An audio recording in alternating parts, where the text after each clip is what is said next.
Poppin' y'all, I am back with part 2 of our Walmart slime review. This is the Elmer's Glassy Clear Deluxe Bucket. I'm going to show you what it looks like with all the add-ins. So first we're going to do the clay.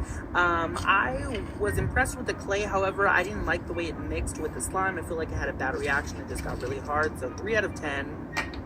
You can see here it didn't make a butter slime, it wasn't even spreadable.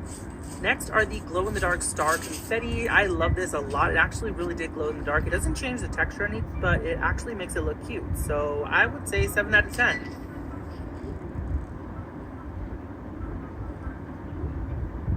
Next up we have the rainbow sprinkles. Again, doesn't change the texture, just looks cute. So I would say 7 out of 10. The holographic glitter is beautiful. 7 out of 10 for this as well because it does not change the texture. It's just basically the same slime. Bingsu beads I would give an 8 out of 10. It was super fun and crunchy, but not stretchy.